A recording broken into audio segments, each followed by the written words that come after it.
এ তো খালি ঘুরেই বেড়ায়, খেতে দেখলাম না কখনো। সে গুগলি তুলে খায়। জলের মধ্যে তো ডুব দিচ্ছে, ওই যে এরা মাছ খায়, তো মাছ খাবে। গুগলি সব জায়গায় থাকবে না, এখানে এখানে গুগলি ধরতে পারবে না, কারণ এখানে গাছগুলো রয়েছে না, নিচের ভিতরে যেতে পারবে না সহজে।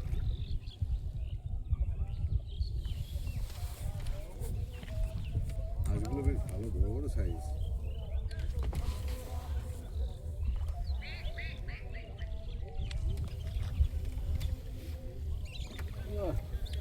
পাখি তো ভালোই এসছে এবারে। এই দেখ এক ঝাঁক উড়ে গেল। হ্যাঁ ভালো পাখি, প্রচুর পাখি। এরা এই যে এরা আবার আলাদা পাখি। এই যত এই যে এটা আবার সাইড আলাদা। এই কচুরিপানা আছে সব এর ভিতরে বাসা করে ডিম পাড়ে, বাচ্চা এর ভিতরে সব জায়গায়। এই যে এই সাইডের পাখিগুলো আবার আলাদা কালার, এগুলো আবার আলাদা জিনিস। এগুলো সব একটা লোক রাখে। হ্যাঁ তাহলে ওদের যে বাচ্চা থেকে যে ডিম থেকে বাচ্চা হয় সেগুলো আবার উড়ে চলে যায় না? এগুলো এসে বালি হাঁসের মতন দেখতে, যে উঠছে।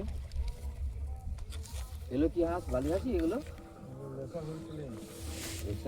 এগুলো পরিযায়ী তো বাইরে থেকে আছে এগুলো।